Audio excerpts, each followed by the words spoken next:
It's my honor to yield to a highly distinguished member of Congress, an Army Ranger, someone who has served multiple tours of duty and fought valiantly for this country in both Iraq and Afghanistan, Congressman Jason Crow.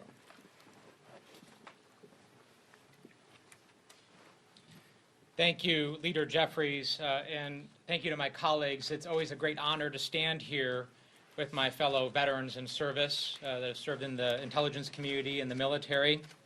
Representative Spanberger and I just returned from Ukraine on a bipartisan congressional delegation where we had the chance to meet with U.S. officials, Ukrainian military and intelligence officials, and of course President Zelensky. And what we can tell you is that the Ukrainians are prepared to fight and win the battle for not only their own survival, but the battle for democracy and freedom worldwide, because that is what is at stake here. But I also want to be very clear that this effort to pass a national security bill is not charity. This bill and this effort is directly aligned in support of U.S. national security interests in the American people. The purpose of this bill and effort is to stop Russian aggression in Europe. Stop it where it is.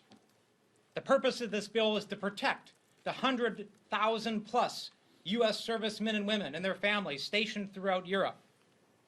The purpose of this bill is to protect our largest economic trading partner in Europe. The purpose of this bill is to protect our food supply and our food prices coming from the breadbasket of Ukraine. And how do we do that?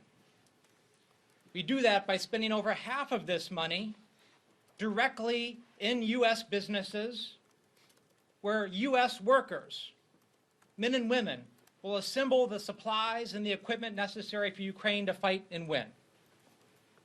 And then that new stuff that those workers make, that goes directly to our U.S. military to modernize our own equipment and supplies, and then our military sends our old stuff to Ukraine.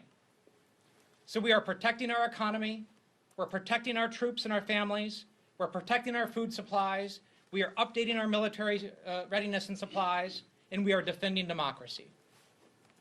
And if we don't do that, we will live in a drastically different world than we live in now. One where the strong and the larger can just take by force the smaller. And that is not a world we want our children and grandchildren to live in. There are moments in history that will dictate the course for generations to come. And we are at one of those moments right now. House Democrats will not turn our backs on our troops. We will not turn our backs on our economy and our businesses. We will not turn our backs on our allies. We will not turn our backs on the American people. We will, as always, lead.